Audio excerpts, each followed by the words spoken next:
Yeah, there's another true story. I have a resident, and not only she doesn't help to cook on Sunday every time thousands of people come, and not only she doesn't help anything, she's old, she hangs around and she says, enough, that's enough, and she goes, that's enough, and she goes, that's enough. She doesn't let people cook at all.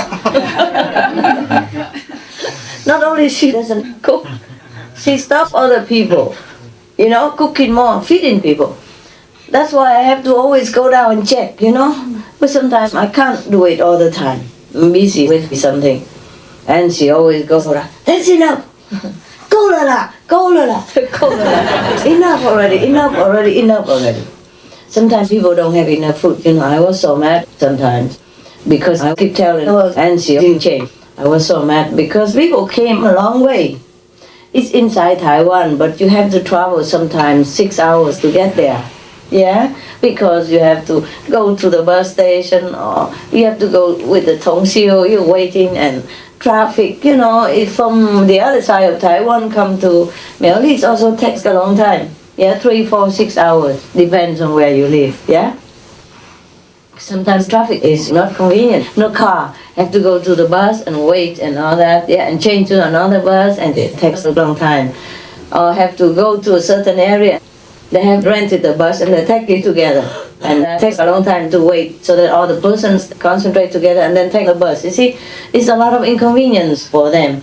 With the, all the thorns that you're taking with you, and umbrella and tent and meditation tent and sleeping tent, all kinds of stuff. A lot of things, yeah? And cannot always drive the car up the hill, have to park the car somewhere. They park it all the way, 1-2 kilometers away from the ashram, all the way up. Parking, no space. And inside we ran a lot of places for them to park already. Still not enough space that you could always go up, put all your things out. And they're hungry and tired, eh? And I want them to have a good meal. They come to my home, why not? Yeah?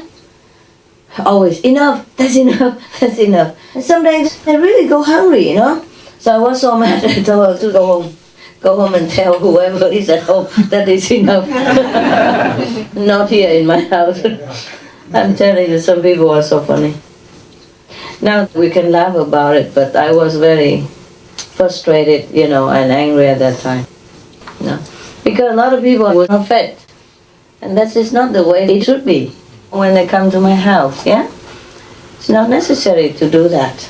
No? Is it? No. Yeah, we went early in the morning, we loaded many trucks of food.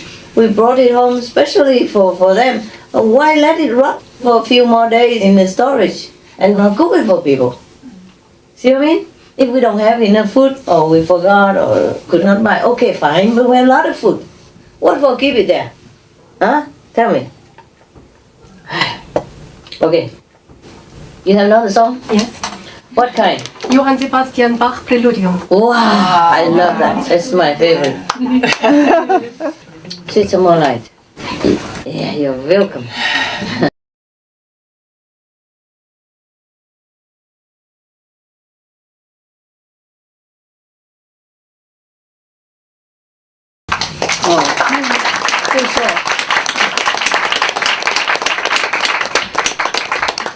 This is magic music. They're not just simple music, they're magic. Yeah? I really make you go somewhere else, huh? Yeah. It's wonderful. You have anything else? There's a violin. Violin? Wonderful. Please, give us some fun. Yeah, that's cool. So that's our Qinghai Day program, huh? Yeah. At least we have some reserve, huh?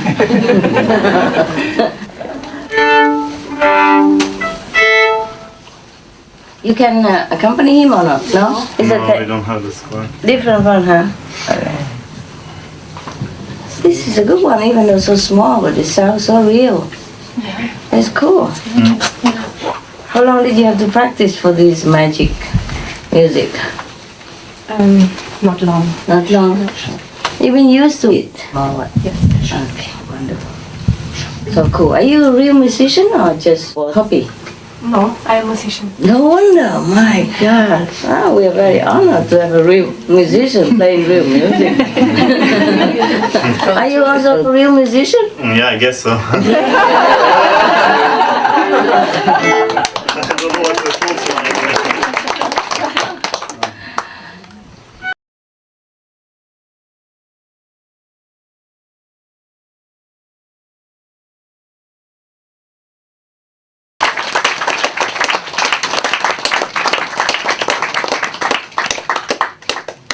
Thank you so much. That's really nice. That is nice stuff. Why can't we just stay here and play violin every day? Somebody else will pay 4,000 euros. My God.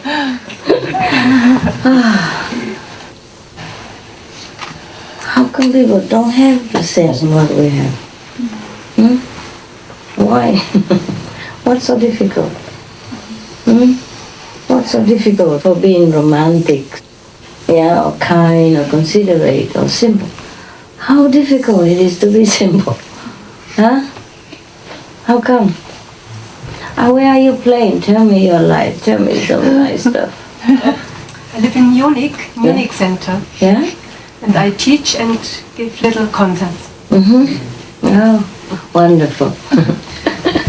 You look very happy. Doing what you want.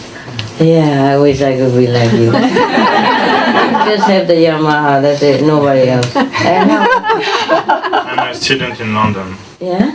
Yes, I study. Actually, I have done violin degree in Switzerland.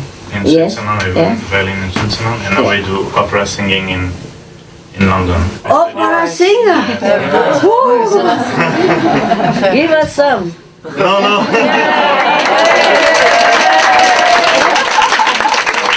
Don't feel inspired? I just can't. I mean, I prepared nothing. It's. Oh, I understand. Yeah. He wants to give a quality performance, Next time. not on demand. Okay, I understand. Yeah. Thank you. Yeah, they need quality time and, prepared and inspiration. Not sitting like this, give me some.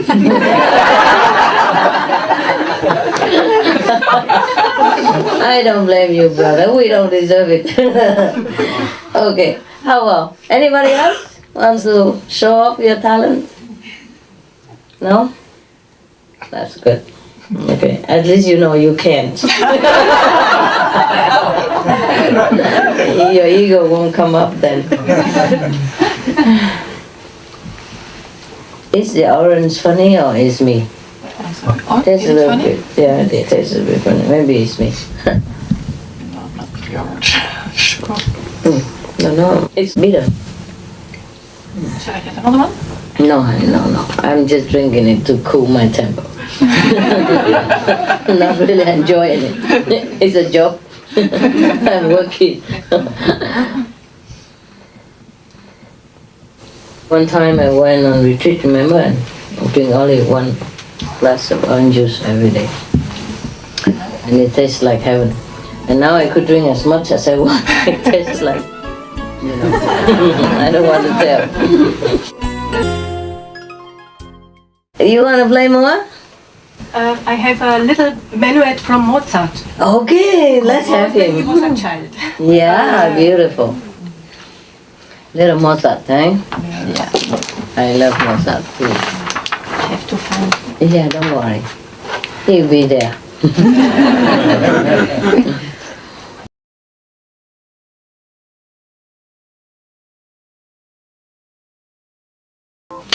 Oh, he's also cool. That's really nice music, huh? So happy. I remember some idiot told him to make less notes. Not so many notes. He said, take some notes away, too many notes. So stupid. I'd rather play music to the cows than to those kinds of people. They take some notes away, and it's not Mozart anymore. It becomes na-na, na-na, na-na. Some people are funny, huh? Luckily, we don't have my. You want to play some more for us? Can you? Why not? Yeah. Professional. The violin is good for your soul.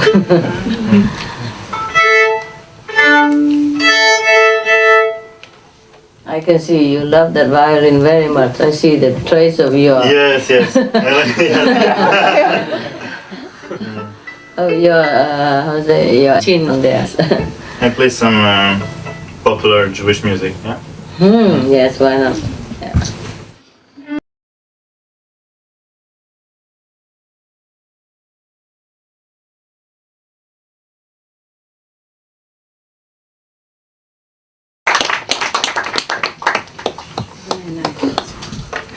I think we just go to sleep. I have enough, yeah. You bring more cushions, where do I sit? So cute. Yeah, so nice music, huh?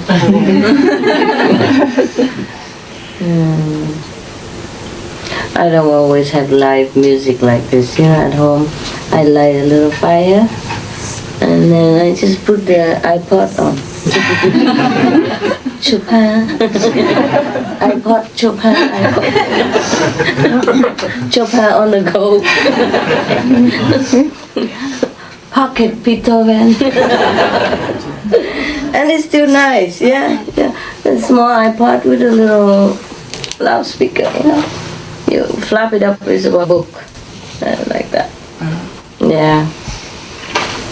And I light my little fire in my little corner, with a couple of dogs laying around, lazy around. Sometimes I eat some popcorn, listen to the music.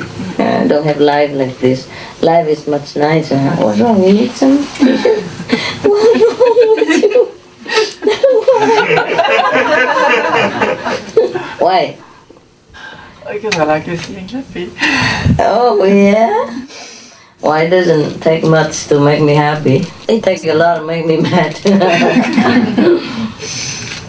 Guys, it's New Jinghai Day. Please eat some more cake. Yeah, okay? And tomorrow we really meditate, okay?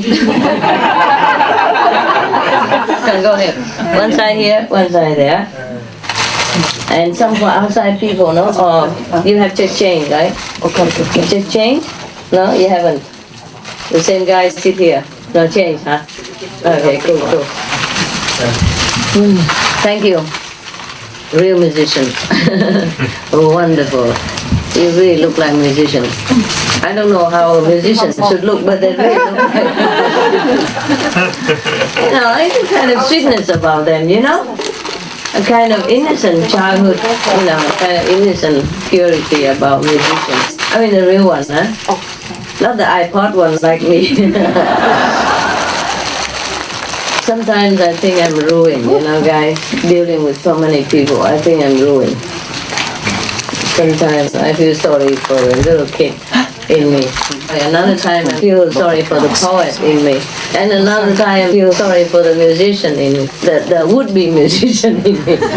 Remember my father didn't want me to study music when I was young? Yeah. Perché? Non lo sé. I don't know. But I learned it on the slide, Yeah, I learned it alone. Otherwise, I would have probably been like you, giving concerts, that instead of sitting here talking. Hey, there's some more here, baby. Oh, hey, for outside, if we have enough in here, some for outside people. Yeah. Is there any storage nearby here? These two near the people that I have. What is it, baby? What do you want to do? Just to have. Take one basket to put it outside. Oh, you need that to do it? Okay, yeah, no. Yeah, it's always good to be cautious, huh? If people get sick, they blame you, Okay, guys? Everything okay now? That's for outside. Yeah. You have enough here? The musician doesn't have we didn't get any. And the cameraman. Why do you give them such things? Why not cake? Oh, sorry. I Can thought they it was the eat those? biggest one. Yeah? Let them choose what they All want. right. They're musicians. You just listen to their music for free, man. Don't show any appreciation.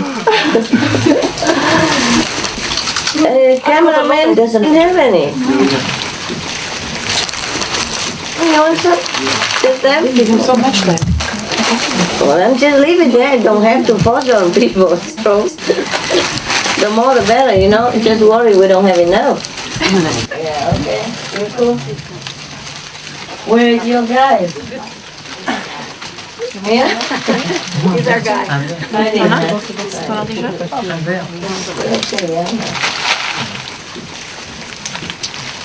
Younger than when I first saw your picture. You happy then? Yeah.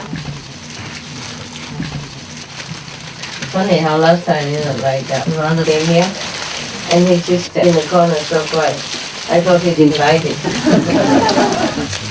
Did he say he liked it? Yeah? When no one boasted about it, right?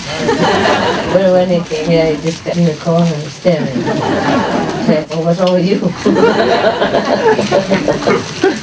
What's wrong with this guy? He said, oh, it just feels strange because 1 year I just sit in front of a computer and suddenly saw so many things. Normally I only see people on the computer, you know, and now he sees the real one. He didn't know what to do again. He's looking for the people in the computer instead, so he keeps staring around. So cute. And what did he say to me? He said, when the people came to him and said, you must go to Paris. He was so scared, he thought they'd kick him out. So he loves to work there. Yeah. I'm glad, man. I'm glad that some people love it there. You do, huh? You, huh? Yeah. Now where else would you go anyway?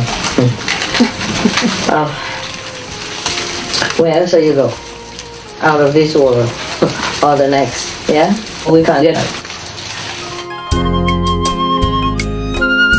Okay, I tell you a story. There was a master, it's a true story in India somewhere, a long time ago.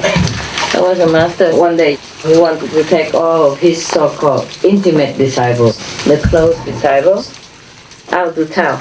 And because the night before everybody was having a festival or something, and in the happiness of Thanh Hải Day, you know, everybody confessed that, Master, I love you, and I follow you forever, I die for you, blah, blah, blah. So the next day he took the whole love you, Master, I went to a brothel, you know. Yeah, and he went up there, and the chief prostitute saw him, knew that he's a holy man.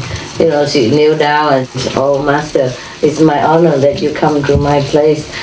Please tell me what I can do for you and your holy disciples. I don't think they're very holy, maybe they're not. Okay. And then the master said, oh, I just need to spend one night here in your place. He said, oh, that will be done, Master. Anything else? And also you bring me a plate of vegetables, but cover it. Don't let people see what's in there. I want to eat, but cover vegetarian food, but cover it. And bring me a bottle with syrup, but syrup with color that looks like wine. So a wine bottle but with syrup in it. And then a plate of vegetables, all kinds. Vegetarian dish, cover it. The moment they enter, the whole town already talk. Oh, isn't that Maharaji so and so?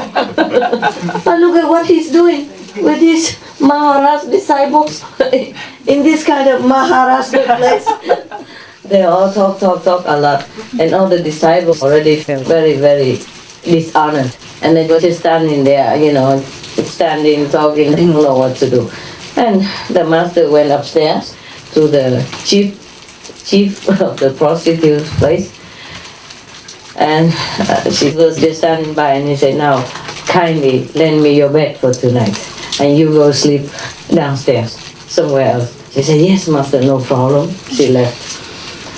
And then he ate his vegetables. He drank his orange juice. And then he went to bed to sleep.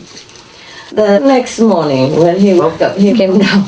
All disciples had left, except one.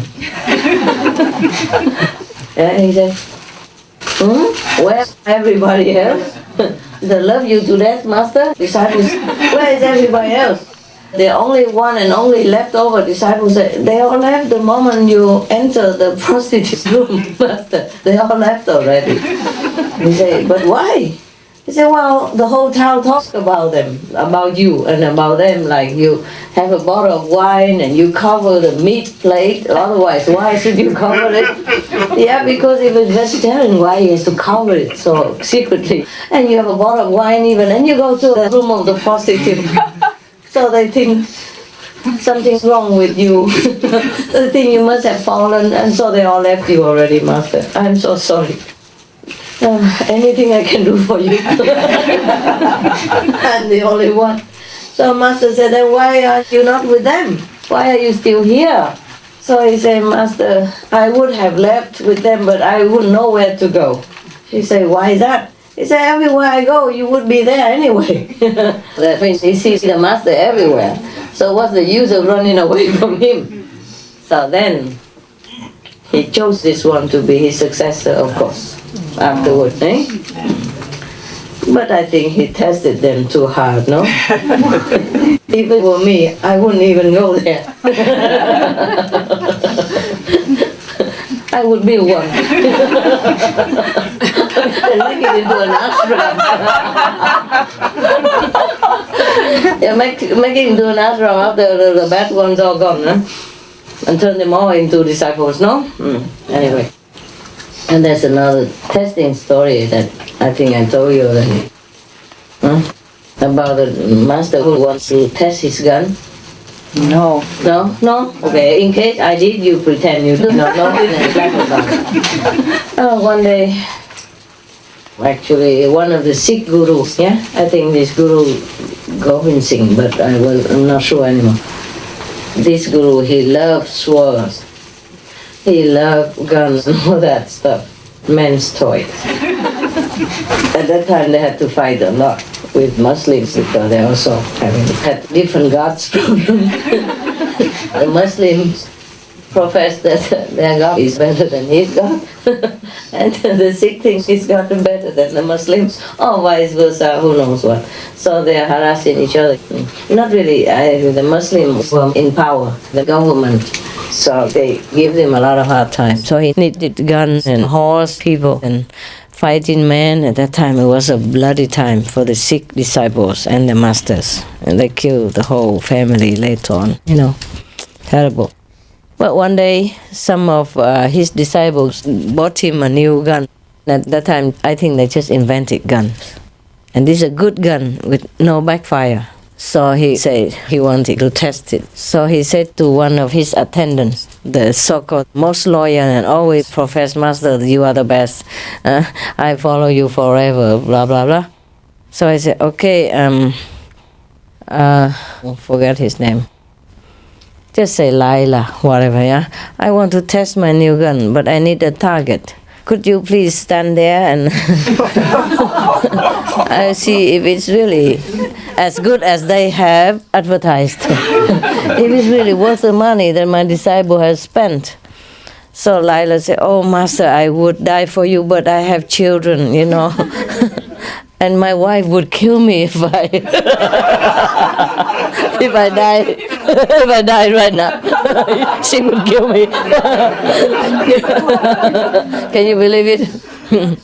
If I die, she would kill me.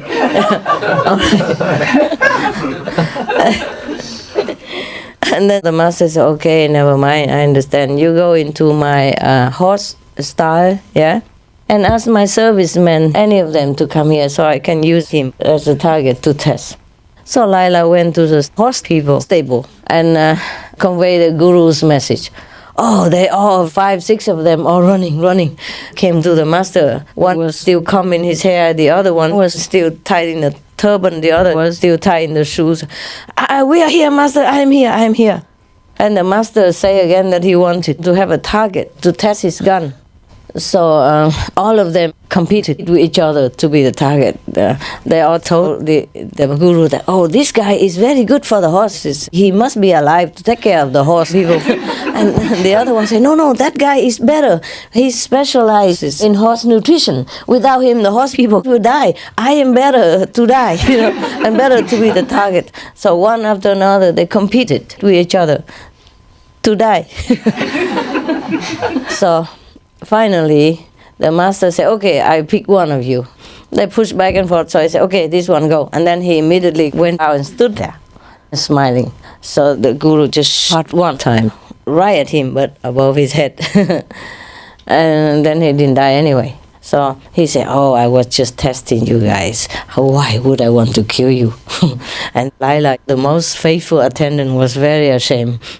And he said, oh, if only I known the guru only wanted to test my face, I would have stood there. Can you believe it? Shameless. These are the stories from the old time, eh? But it's still very modern. A lot of people say they love me, but when I want them to do something, they don't do it. Yeah, not even for me, Like even work for Supreme Master TV or something. I would have, but however, perhaps, maybe, blah blah blah. I feel really sorry for these people. I don't really need them. Just give them a chance, really, a chance to advance quickly, because I thought that's what they want. Everybody is also, Master, how can I advance quickly? How can I be a good disciple? What can I do for you apart from meditation? Please let me know. And when they know, they have all kinds of excuses. Because maybe outside more attractive, yeah? Or earn more money, or the girlfriend doesn't want him to go, or the husband is so loving, I don't know what. Yeah, this is the problem of this world. When we are here, I told you already, it's very difficult for you to get away from it, yeah? Scot-free. It's not easy. Not easy at all. I don't blame you at all. Just don't tell me all these big stories about how you died for me and all that. I don't need anybody to die for me. I need you to live, yeah? So that you can meditate more, yeah? So that your level will be higher when you really die. Don't ask to die too early. Heaven is full of those people who die early and useless. Okay. I want to tell you something about. You want to read a poem? Yeah? I'm not a very good reciter. Maybe somebody would? Anybody who know how to recite poetry in English? I don't think you can recite much in English, right? No? You can maybe recite in Vietnamese, but not in English, right? We can just read it, right? Yeah, it's just reading. It's not like Vietnamese. No, huh? Okay. I am trying. How about we put Vietnamese accent into it, like? Be funny, huh? You that worry. I don't think it goes. Yeah? This is a poem of Rumi, yeah? Remember Egypt is the title. Remember Egypt? No? You don't remember the Egypt story? The slaves? Moses? Oh, yeah. Okay. You that worry with travel plans, read again the place in the Quran where Moses is taking the Jewish nation out of slavery. You so frantic to have more money. Recall.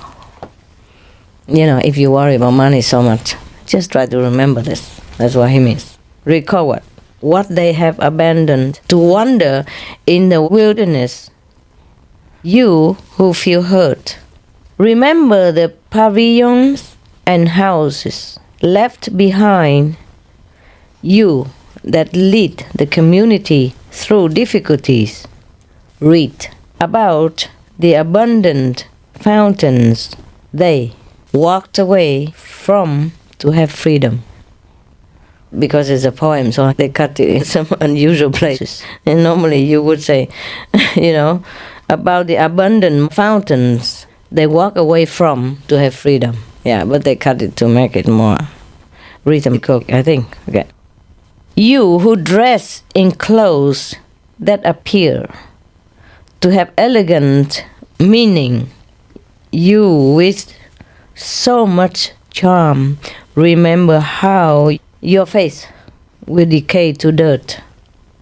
You with lots of property, they left their gardens and their quietly running streams. He means the Jewish slaves at that time. Yeah, they had to leave everything to run away from Egypt, following Moses to freedom. So they left everything behind.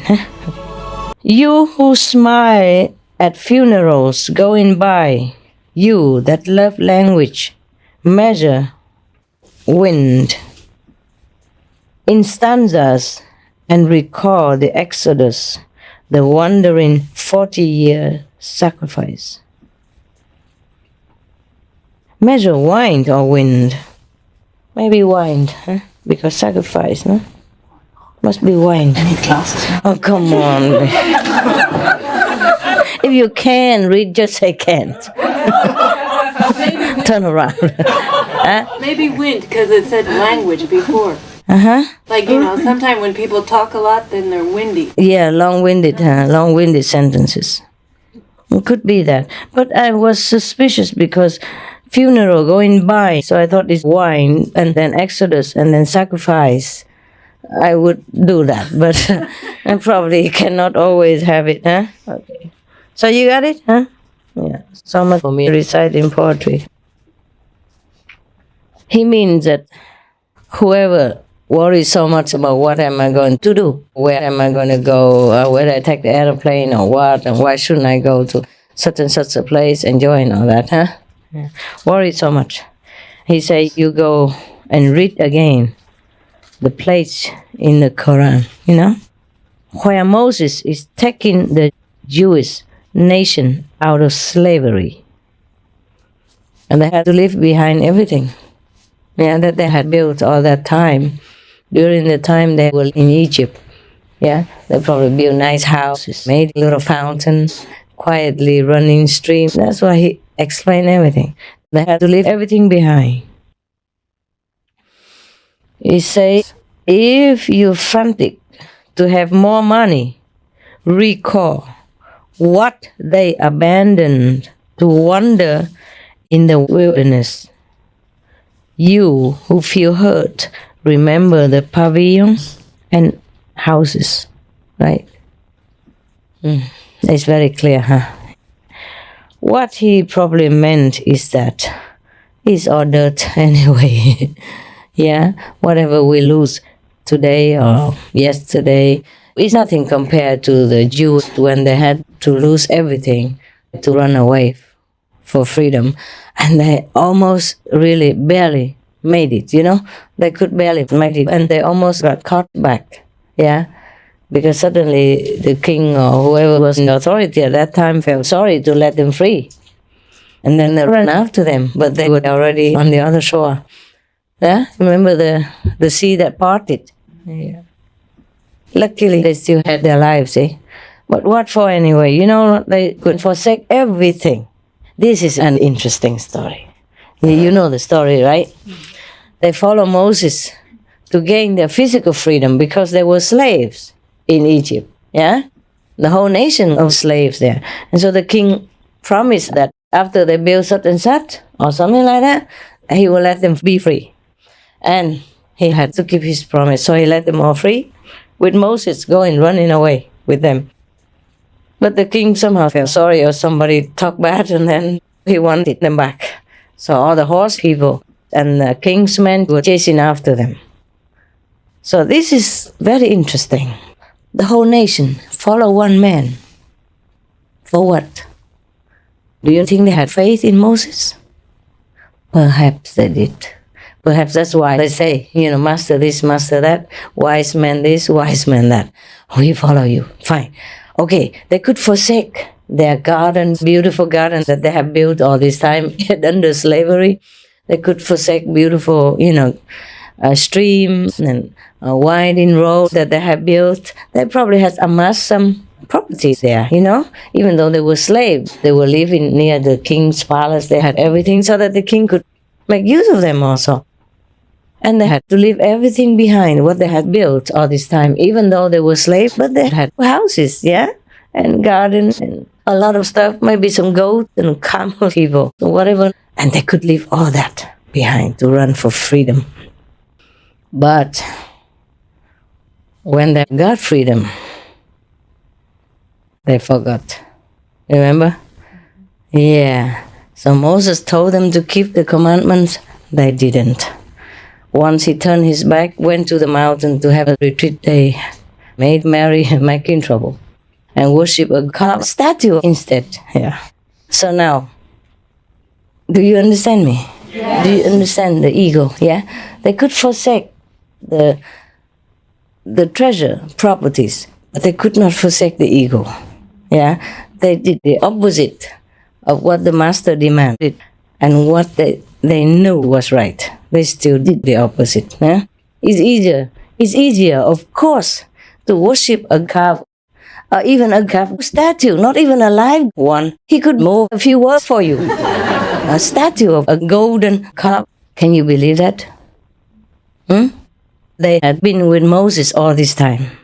He had led them out of Egypt for freedom. And look at what they did. Yeah? So the freedom of the physical doesn't guarantee anything, does it? And the fact that you leave all your property behind and come to live with a master or something, that doesn't even guarantee anything, does it? It might look good. It might feel like, oh, you have renounced something, but it might not guarantee anything.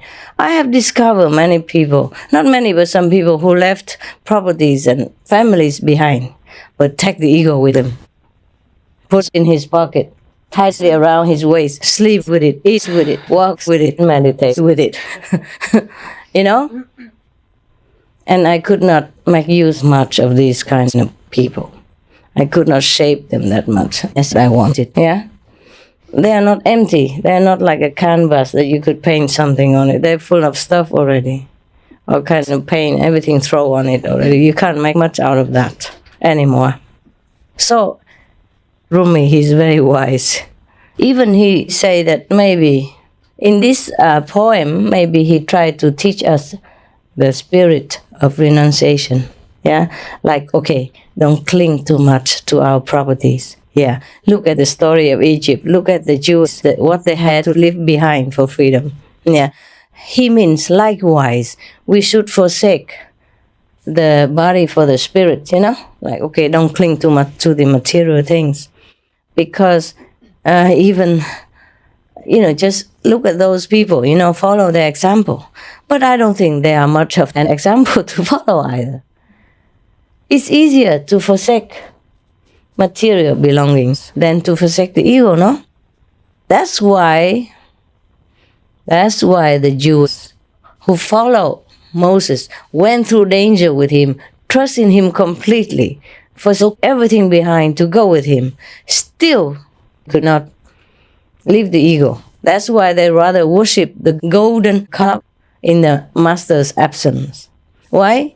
They know it's just a calf and it's just a statue, but it's easier. The golden calf doesn't talk back, doesn't lecture them anything, doesn't give them any commandments to keep, doesn't tell them to meditate 2.5 hours and be vegan, doesn't tell them to go to group meditation, etc., etc. The statue said nothing. All you do is just go bow to it or just touch it and then get out feeling that, okay, you have done something. See what I mean? Yeah. You see why the people in the world would rather go to some brick temple than go inward. It's easier. Yeah? It's like a walk in the garden. It's a change from your stuffy house. Let's go into some holy place, do something. It's easier than to go inward. Eh? So it's easier to worship a calf or a statue than to follow the real teaching of a master. You see that? Yes. They can leave everything behind, but they're not the real spiritual seekers. It's easier to go through some danger, some excitement of danger, nah? Some risky situation to pump your adrenaline.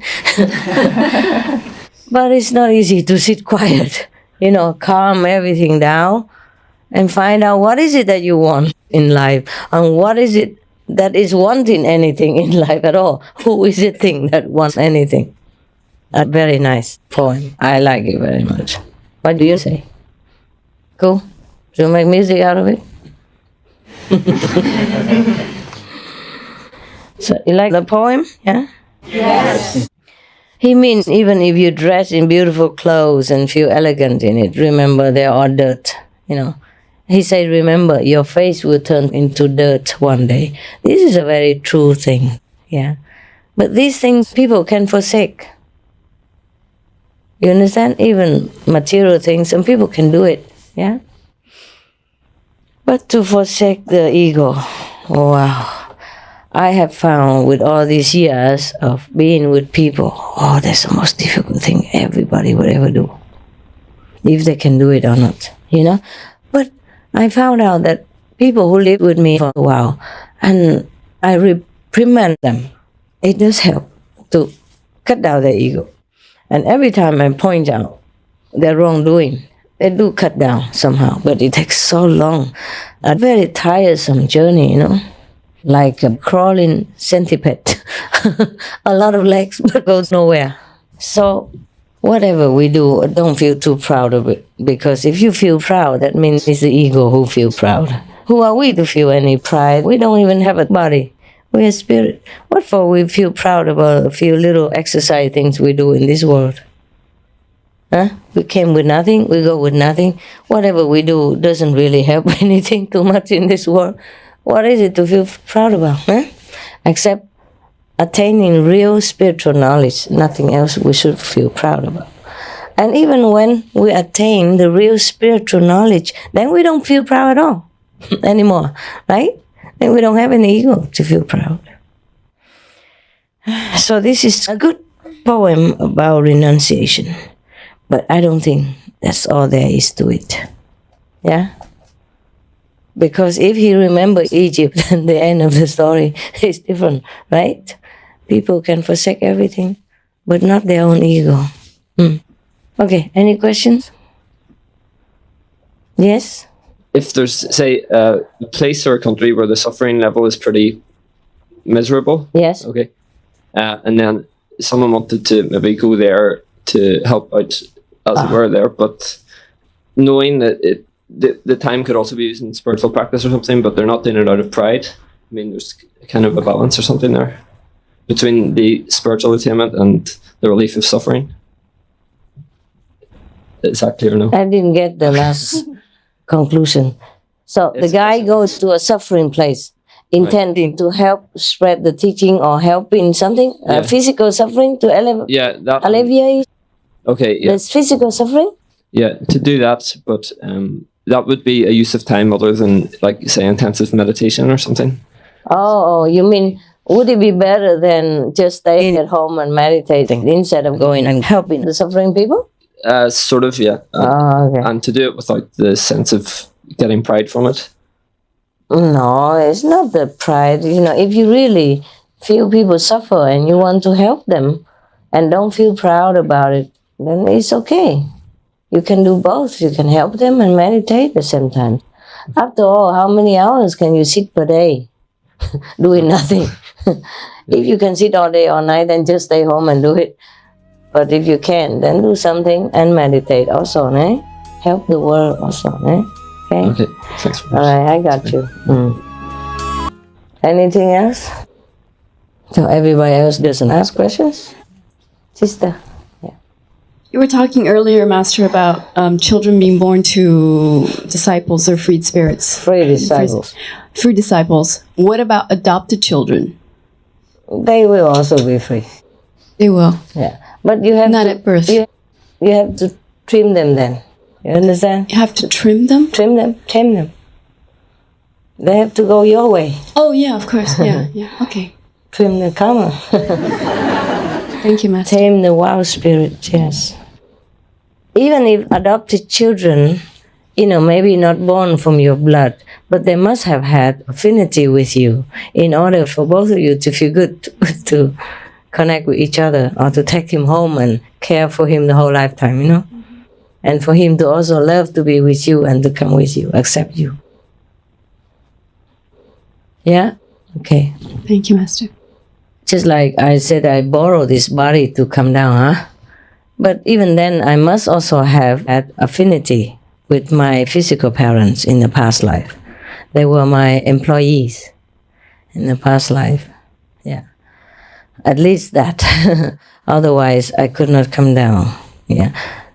It's not easy to find some affinity to get a connection and then to come to this world. Even for a master, you understand? You could come and go, but to come to stay a lifetime, you need something more concrete. Yeah? Just like a boat is so free, it needs it needs an anchor if you want to stay somewhere. In the Buddhist Sutra, the Buddha explains that to be able to have a human body is so difficult. Like a blind turtle person, he stays at the bottom of the sea. And only once in every 500 years, he will come up to the surface of the water, the water surface. And at that time, there must be a wood plank, just floating around and has a hole in it. And then the turtle, at that moment, must go right into the hole of the wood plank.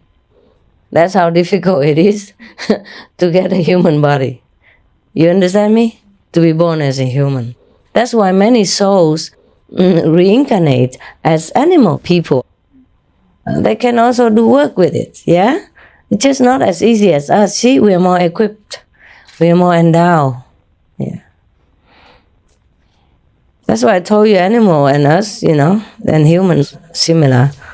Come. In that case, if, say, a cow has 40% MQ and some humans have 2 to 10%, isn't it better? I mean, I don't want to... Not fair, right? But what I'm saying is, wouldn't it be more noble to be reborn as a cow than a human being?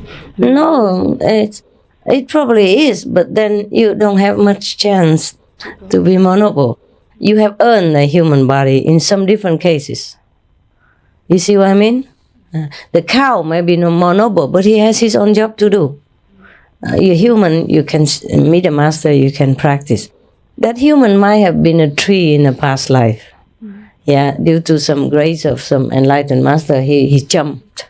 He leapfrogged into a human life.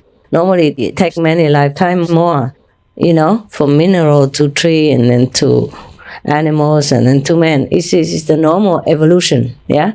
But sometimes some being can leapfrog into a human being without going through this cycle because of master's grace. Master's grace is immense, yeah. So depending on which level they're born, when they take the human body on this lifetime, then they may be at low, medium, or high, depending on... And then they keep, that's a platform, and then they keep going. Yes, that's right. Understand correctly. Yes. The thing is, humans have free will. Even if you're born bad, you're born good, you have free will to continue being good, or change into bad, or change from bad to good. That's a good thing about being human. You see what I mean? You have free will. But the problem is, once we are born as a bad, and the karma is so heavy, you keep attracting more bad. Bad people will come, bad influence to you, and you just continue to do bad things, so you can't swim out of it. That's the only problem. Yeah. Thank you, Master. That's why some humans have less NQ, because they have just jumped from, animal kingdom or tree, even tree. If the master happened to lean on it or to take a branch out of it by chance or something. Take a flower, a fruit out of it, yeah. And the tree will jump into human life, next life, without going through the evolution cycle. Yeah. So you got all this today, huh? Oh. Know what? You want to go sleep? No, I knew that already. Needless to ask. Need me to ask you, huh? Oof. Wow, what am I writing about?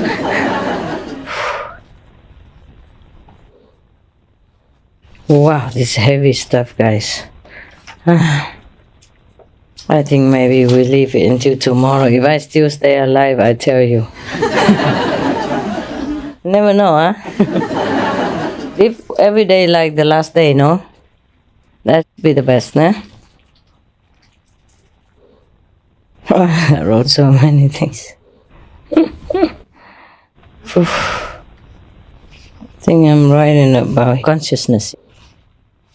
Like birth people that were 50% consciousness. But from 0% to 40% consciousness, it's difficult to teach, né?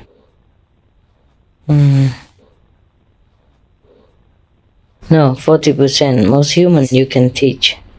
Good human, teachable. Difficult, but can. From 20% to 30% is tameable animals. Monkey, rabbit, cat, etc. From 10% to 20% is wild, untamable animals. From 0% to 10% vicious animals. Like tigers, lions, poisonous snakes.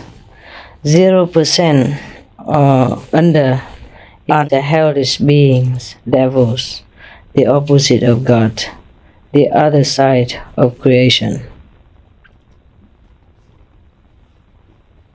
Sand, stones, and trees have even some 10 to 20% of human quality in them. Water has 20% to 30%. Wow. Wow, huh? No wonder the Indian people, they worship water, they worship trees, because they can see, eh?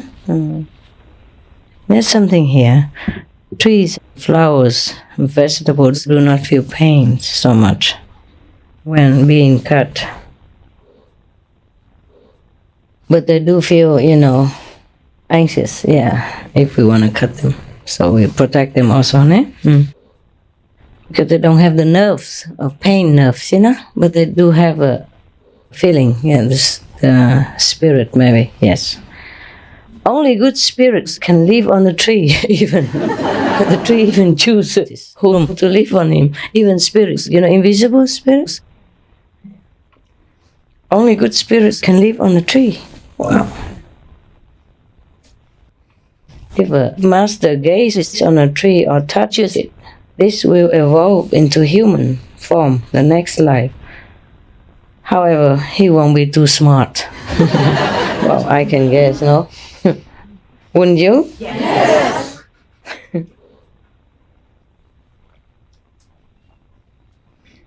Ghosts can be 20% to lower than 10%. From 20% to 10%, to lower than 10%. 3 of my dog people, so Happy, Ben, and Goody, know who I am. And remember our relationship in the past life. Over half of my bird people know and remember also. Over half, not all of them. Not all the dogs remember and know. Even Hamid doesn't know. The how do you call that guy? The thief. He steals everything to eat. And he even steals it from the mouth of some other dog. If that guy just yawns, he takes the bone, the vegan bone away. Or he goes and just chew it with, the bone like this, yeah? And the dog would chew in one end, and he comes and hold on to it. Until the vegan bone easy break, it breaks, then he takes it and goes away. And the guy has just a little, whatever he has bitten off. He just stay there and wait. He doesn't do anything, he just hold on to it. He's so smart, this guy. And if that guy who was chewing the bone and the bone has not broken happens to stand up just to try to get rid of Hamid, so he stand up with his bone and Hamid go with here. Go wherever he go, walk around.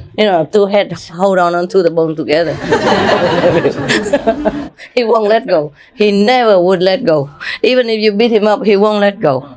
You scream at him, he won't let go. Nothing make him let go. You spray bottled water, nothing. He just close his eyes and he keep going with the bone.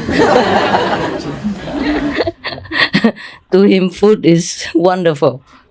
It's his dream come true. He won't let go. Telling you. The stones are the stones because they are in that category. Yeah? So, suppose a stone has 20% of enlightenment. Yeah? It's nevertheless not better than a human being who has only 10% enlightenment. Because on the contrary, the human has earned the special privileged merit to be a human. Yeah. So a human is still top 10. Người thiên thu về đây, sao tình dáng mây bay, thả tìm nhau trong mưa.